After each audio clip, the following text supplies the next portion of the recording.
नमस्कार दोस्तों और प्यारे बच्चों, स्वागत है आपका अपने YouTube channel DR inter college में। आज हम आपको 10th क्लास की साइंस में फिजिक्स का कुछ टॉपिक कराने जा रहे हैं जो अति महत्वपूर्ण है बोर्ड एग्जाम के लिए। तो आप सभी इसको अध्ययन करें। पिछले लेक्चर में लेक्चर 1 में हमने जो टॉपिक कवर किए थे या आपको कराए थे वो थे विद्युत धारा का चुंबकीय प्रभाव, दूसरा चुंबकीय क्षेत्र, चुंबकीय बल रेखाएं व उनके गुण, दक्षिणावर्ती पेच का नियम, दाएं हाथ के अंगूठे का नियम, फ्लेमिंग के बाएं हाथ का नियम और चुंबकीय बल, किसी धारावाही चालक पर लगने वाला बल या चुंबकीय बल। तो आज की इस क्लास में जो मोस्ट इंपॉर्टेंट है इसमें हम कवर करने जा रहे हैं गतिमान आवेश पर लगने वाला बल, चुंबकीय क्षेत्र के मात्रक, फ्लेमिंग के दाएं हाथ का नियम, बाएं का पिछली क्लास में किया था, बायो-सेवर्ट का नियम, अनंत लंबाई के ऋण रेखीय धारावाही चालक तार के कारण उत्पन्न चुंबकीय क्षेत्र और दिष्ट धारा व प्रत्यावर्ती धारा। क्लियर? तो चलिए आज चलते हैं, आज की क्लास स्टार्ट करते हैं।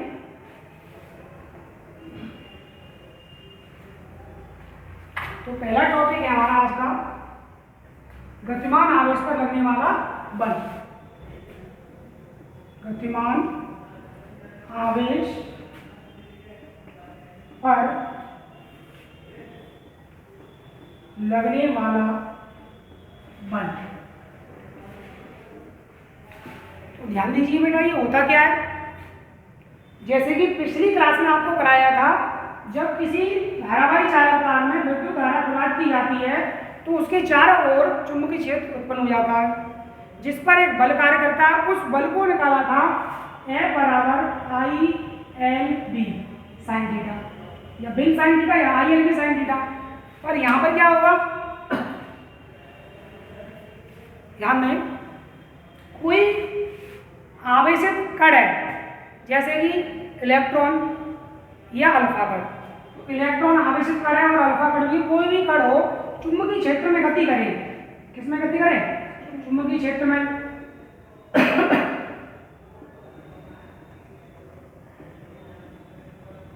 ध्यान दें, ये जो क्रॉस है ये आपको चुंबकीय क्षेत्र की दिशा दर्शा रहे हैं। क्या दर्शा रहे हैं? चुंबकीय क्षेत्र, चुंबकीय क्षेत्र। अर्थात इसका मतलब जो चुंबकीय क्षेत्र की दिशा है वो कागज के तल के लंबवत अंदर की ओर है। क्रॉस का मतलब इस चुंबकीय क्षेत्र में जब कोई आवेशित कण, कोई भी कण, मान लीजिए इलेक्ट्रॉन है, उसका आवेश Q है, तो जब ये इसमें गति करेगा चुंबकीय क्षेत्र में तो उस पर एक बल कार्य करेगा। उसको किस प्रकार लिखेंगे? माना कोई आवेशित कण जब चुंबकीय क्षेत्र में गति करता है तो उस पर एक बल कार्य करता है जो निम्न बातों पर निर्भर करता है।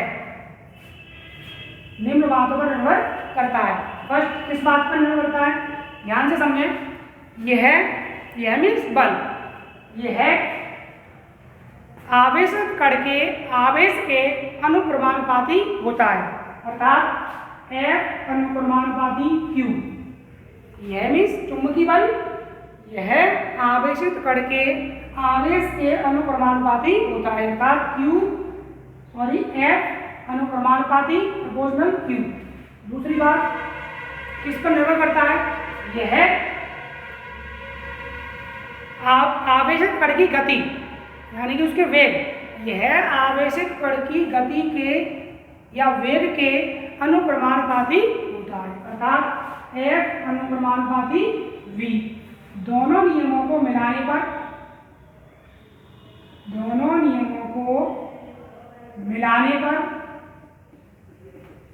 F अनुक्रमानुपाती Q into V। अब ये अनुक्रमानुपाती प्रोपोर्शनल को हटाएंगे तो नियतांक आएगा B। क्या आएगा? B। इसको इस प्रकार लिख सकते हैं, या F बराबर इंटू में QVB, जहां B एक नियतांक है जिसे चुंबकीय क्षेत्र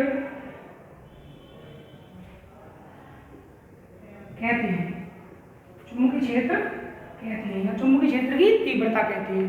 क्लियर? तो हमारा ये बल का सूत्र आ गया F बराबर QVB। ये किसका सूत्र है? गतिमान आवेश पर लगने वाला बल, जब आवेश हमारा चुंबकीय क्षेत्र में गति करे तब। और ध्यान दीजिए,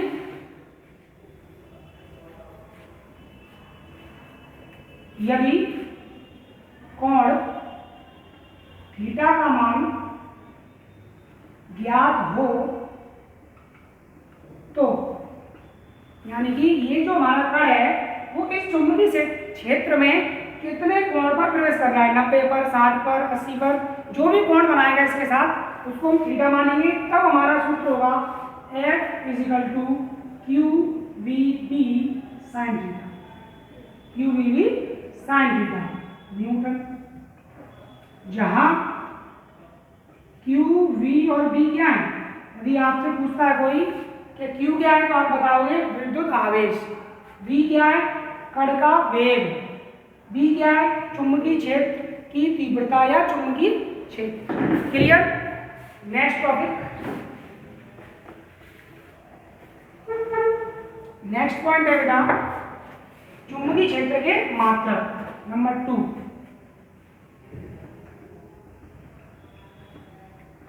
चुंबकीय क्षेत्र के मात्रक। एक मात्रक तो आपने पढ़ा हुआ टेस्ला, जो वैज्ञानिक के नाम के आधार पर है टेस्ला। दूसरा होता है बेटा वेबर प्रति मीटर स्क्वायर। ये मात्रक कैसे बनता है? चुंबकीय फ्लक्स का सूत्र होता है चुंबकीय flux phi = B × A। Phi बराबर B × A। फाई क्या है? चुंबकीय फ्लक्स, B चुंबकीय क्षेत्र, A एरिया क्षेत्र। यहाँ से B का मान निकालेंगे तो B = आएगा फाई/A। फाई का मात्रक होता है वेबर और A का होता है मीटर स्क्वायर। तो इस प्रकार से हमारा बन गया B का मात्रक, B मीन्स चुंबकीय क्षेत्र का, वेबर प्रति मीटर स्क्वायर। तीसरा मात्रक न्यूटन प्रति ampere into metre, ampere into metre. ये वाला मात्रक कौन से सूत्र से बनता है? ध्यान दें, पिछले लेक्चर में हमने कराया था आपको F = BIL, धारावाही चालक पर लगने वाला बल। तो यहाँ से B का मान निकालेंगे, जैसे यहाँ निकाला था B बराबर F/IL। F क्या है? बल, तो बल का मात्रक होता है न्यूटन प्रति I क्या है? विद्युत धारा है, इसका मात्रक एम्पियर इंटू L मीटर। तो ये जो मात्रक बना B का क्या हो गया बेटा? न्यूटन प्रति एम्पियर इंटू मीटर। रटना नहीं है, समझना है। 3 मात्रक हो गए। एक चौथा मात्रक जो होता है वो CGS पद्धति में होता है, CGS पद्धति, गॉस होता है बेटा। एक गॉस जो होता है वो हमारा 10⁻⁴ टेस्ला के बराबर होता है। जो गॉस है वो सबसे छोटा मात्रक है चुंबकीय क्षेत्र का, और एक गॉस में 10⁻⁴ टेस्ला होते हैं। क्लियर? नेक्स्ट पॉइंट,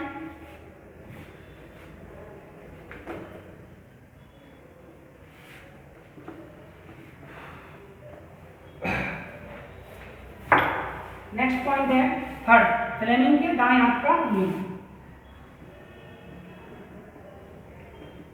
फ्लेमिंग के दाएं हाथ का नियम।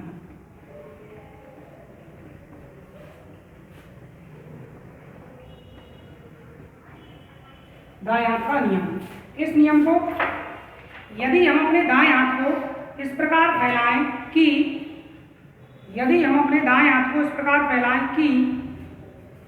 अंगूठा व उसके पास वाली दोनों उंगलियां परस्पर लंबवत हो, इस प्रकार से दाएं हाथ मतलब राइट हैंड को इस प्रकार फैलाएं कि अंगूठा व उसके पास वाली दोनों उंगलियां परस्पर लंबवत हों। क्लियर? और प्रथम उंगली या तर्जनी उंगली चुंबकीय क्षेत्र की दिशा में और अंगूठा चालक की गति की दिशा में हो तो मध्यमा उंगली प्रेरित धारा की दिशा को दर्शाती है। एक बार दोबारा समझा रहे, ध्यान से सुने आप। यदि हम अपने दाएं हाथ मीन्स राइट हैंड को इस प्रकार फैलाएं कि अंगूठा व उसके पास वाली दोनों उंगलियां, दोनों मीन्स तर्जनी उंगली प्रथम और ये मध्यमा परस्पर लंबवत हों। कैसे हो? लंबवत। व प्रथम उंगली चुंबकीय क्षेत्र की दिशा में, अंगूठा चालक की गति की दिशा में हो तो मध्यमा उंगली प्रेरित धारा की दिशा को दर्शाती है। इसे फ्लेमिंग के दाएं हाथ का नियम कहते हैं। क्लियर?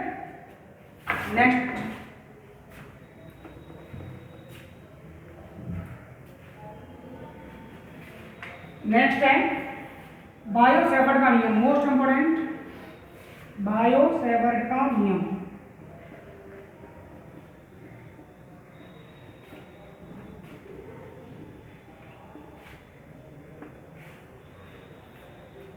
बायो-सेवर्ट का नियम, बायो तथा सेवर्ट ने अल्पांश लंबाई के चालक तार के कारण उत्पन्न चुंबकीय क्षेत्र की तीव्रता का व्यंजक प्राप्त किया। क्या किया बेटा? बायो तथा सेवर्ट ने अल्पांश लंबाई के चालक तार के कारण उत्पन्न चुंबकीय क्षेत्र का व्यंजक प्राप्त किया, जो निम्न बातों पर निर्भर करता है। इस प्रकार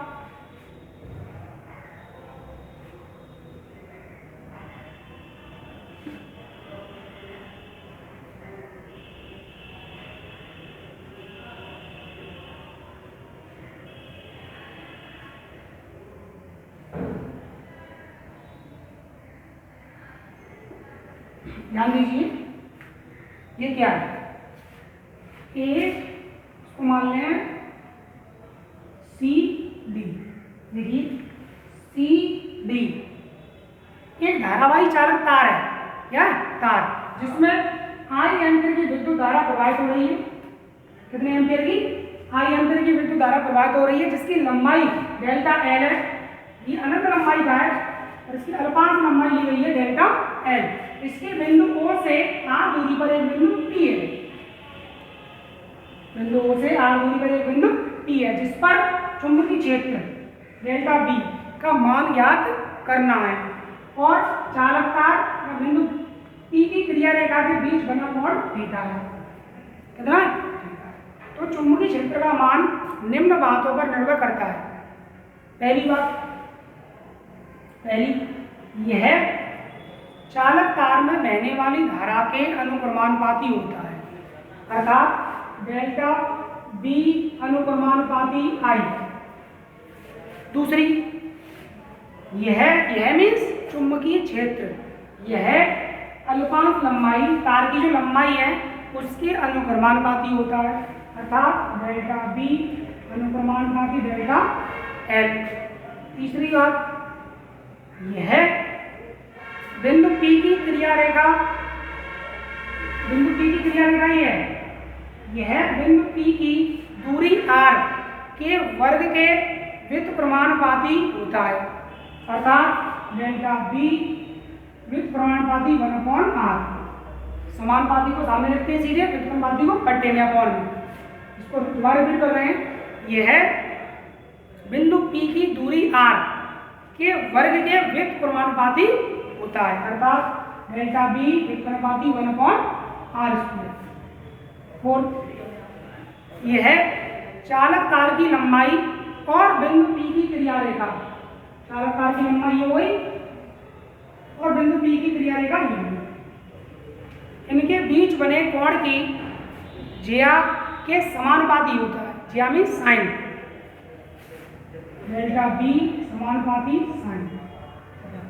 तो चारों बातें हुई, पहला धारा के समानुपाती या अनुक्रमानुपाती, दूसरा लंबाई के अनुक्रमानुपाती, फिर दूरी के वर्ग के व्युत्क्रमानुपाती, चौथी कोण के समानुपाती। चारों नियमों को मिलाने पर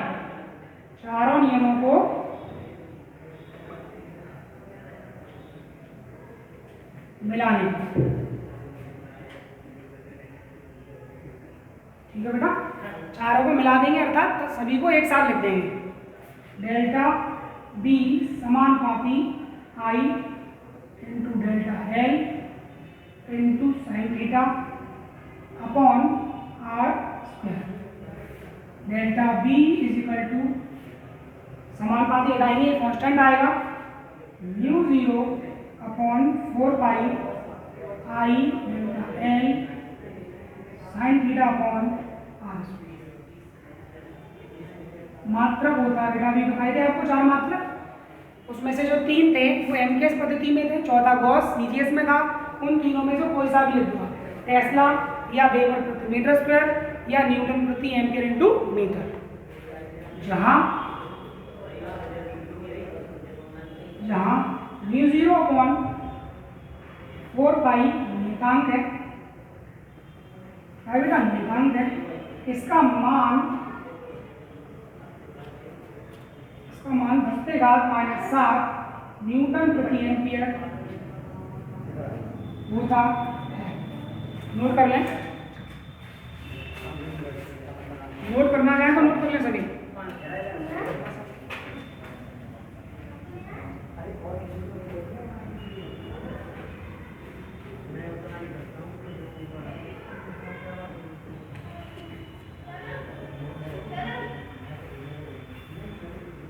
हो गया, न्यूटन प्रति एम्पियर स्क्वायर।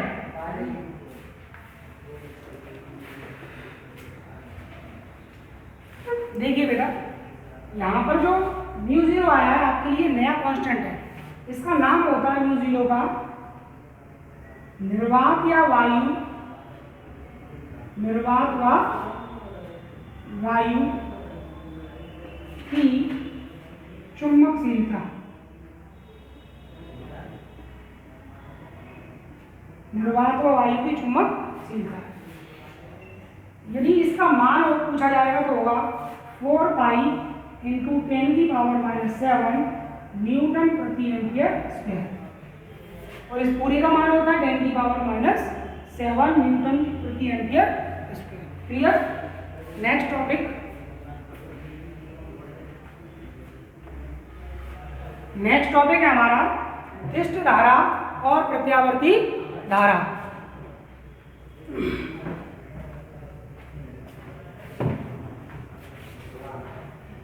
पृष्ठ धारा से पहले ये है अनंत लंबाई के रेखी धारावाही चालक तार के कारण चुंबकीय क्षेत्र। ध्यान दें, अनंत लंबाई का तार है, आई जो धारा बह रही है इसमें यहाँ से निकट ये बिंदु P है, इसकी दूरी है R, तो यहाँ B का मान निकालना है। किसका मान निकालना है? B का मान निकालना है। अब हम क्या निकालने यहाँ पे गौर करें पॉइंट पर एक बार। अनंत लंबाई के ऋजु रेखी धारावाही चालक तार के कारण उत्पन्न चुंबकीय क्षेत्र की तीव्रता। क्लियर? ठीक, देखिए ये भी एक धारावाही चालक तार है जिसमें आई एम्पियर की विद्युत धारा प्रवाहित हो रही है। तार से आर दूरी पर एक बिंदु P है जिस पर चुंबकीय क्षेत्र B का मान ज्ञात करना है, जो निम्न बातों पर निर्भर करता है। पहली बात, यह भी चुंबकीय क्षेत्र, यह चालक तार में बहने वाली धारा के अनुक्रमानुपाती होता है। क्लियर? B अनुक्रमानुपाती I, B अनुक्रमानुपाती धारा के तो आई लंबाई के होगा है, दूरी के होगा R। दूसरी यह अर्थात चुंबकीय क्षेत्र बिंदु P की दूरी R के व्युत्क्रमानुपाती होता है, अर्थात B व्युत्क्रमानुपाती 1/R।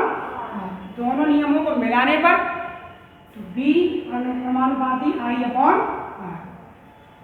प्रपोज में हटाएंगे, एक कांस्टेंट आएगा B बराबर म्यू 0 अपॉन 2 पाई I/R। मात्रक होता है बेटा टेस्ला, जहां म्यू 0 अपॉन 2 पाई नियतांक है। क्या है नियतांक? इसका मान 2×10⁻⁷ न्यूटन प्रति एम्पियर स्क्वायर होता है। ठीक, ये हमारा फॉर्मूला आ गया अनंत लंबाई के ऋजु रेखीय धारावाही चालक तार के कारण उत्पन्न चुंबकीय क्षेत्र B बराबर म्यू 0 अपॉन 2 पाई I/R। इस पर न्यूमेरिकल प्रकार से आता है, ध्यान दें। एग्जाम्पल, किसी चालक तार में 2 एम्पियर की विद्युत धारा प्रवाहित हो रही है। तार से 10 सेंटीमीटर की दूरी पर चुंबकीय क्षेत्र का मान ज्ञात कीजिए। धारा कितनी प्रवाहित हो रही है बेटा? 2 एम्पियर। दूरी कितनी? 10 सेंटीमीटर। तो सेंटीमीटर को मीटर में चेंज कर लिया जाएगा। 10⁻² का इंटू कर दो या 100 का डिवाइड। बी चुंबकीय क्षेत्र की गणना करनी है। फॉर्मूला जो अभी याद किया वही वाला इसमें पुट करेंगे। B = μ0/2 I/R। मान लगा दीजिए।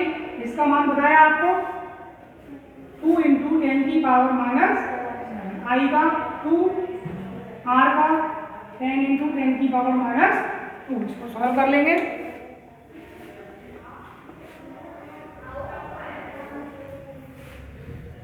सॉल्व कर लेंगे बेटा। 2 × 2 = 4। यहाँ देखिए पावर ये कितने की? -2 है और इस पर +1 है, तो -1 बची।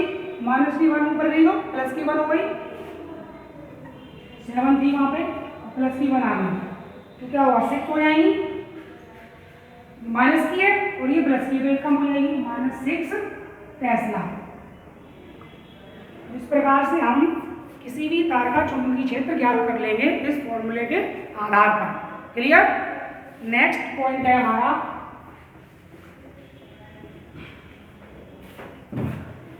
डिस्ट धारा व प्रत्यावर्ती धारा। क्लियर? इसको बोल देते हैं बेटा डीसी, शॉर्ट में इसको बोल देते हैं AC. DC means direct current, AC means alternative current.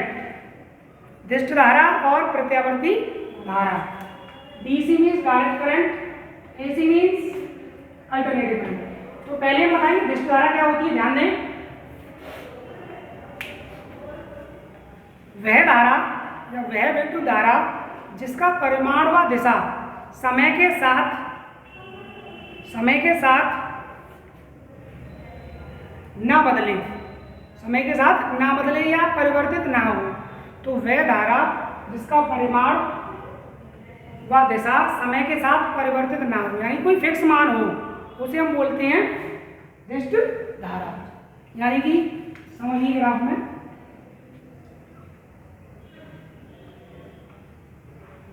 देखिए, यहाँ पर है 0 और यहाँ पर है 5 वोल्ट। तो यहाँ देखिए इसका निश्चित मान है, इसके केवल 2 निश्चित मान होगा, कोई निश्चित मान होगा या 0 होगा। देखिए यहाँ समय बढ़ रहा है, इस अक्ष पर समय लेती है और इधर वोल्टेज V या धारा ले लीजिए आई। तो समय बढ़ने पर देखिए 5 है और 0 हो गया, 0 हो जाएगा, 0 5 0 5 चलता रहेगा। यानी कि समय बढ़ रहा है, ना इसका मान और दिशा जिसके परिवर्तन ना हो, फिक्स मान हो। ऐसी धारा जिसका परिमाण व दिशा समय के साथ परिवर्तित ना हो उसे डिस्ट धारा कहते हैं। क्लियर? इसकी अपोजिट होती है प्रत्यावर्ती धारा। वह धारा जिसका परिमाण व दिशा समय के साथ निरंतर परिवर्तित हो उसे प्रत्यावर्ती धारा कहते हैं। प्रत्यावर्ती धारा का ग्राफ इस प्रकार आता है, ध्यान दें। इधर विद्युत धारा ले लीजिए y अक्ष पर और इधर समय t सेकंड में, ये एम्पियर में। तो फिर इसका ग्राफ इस प्रकार से, ठीक। तो 0 से शुरू होकर समय बढ़ रहा है, समय के साथ साथ इसका मान बढ़ा, तो एक पीक पॉइंट पर हाईएस्ट मान पर जाकर फिर मान इसका घटा, फिर लो, फिर बढ़ा। यानी कि इसका मान समय के साथ बढ़ भी रहा है और घट भी रहा है, दिशा भी परिवर्तित हो रही है, पहले ऊपर प्लस फिर माइनस, प्लस माइनस। तो दोबारा सुन लीजिए, वह धारा जिसका परिमाण और दिशा समय के साथ निरंतर परिवर्तित हो या बदले, ऐसी धारा को प्रत्यावर्ती धारा कहते हैं। क्लियर? आज की क्लास में हम लोगों ने पढ़ा गतिमान आवेश पर चुंबकीय बल, चुंबकीय क्षेत्र के मात्रक, फ्लेमिंग के दाएं हाथ का नियम, बायो-सैवर्ट का नियम, अनंत लंबाई के ऋजुरेखीय धारावाही चालक तार के कारण उत्पन्न चुंबकीय क्षेत्र, विशिष्ट धारा और प्रत्यावर्ती धारा। इससे आगे के टॉपिक पढ़ने के लिए जुड़े रहे आप इस चैनल से। नमस्कार, धन्यवाद।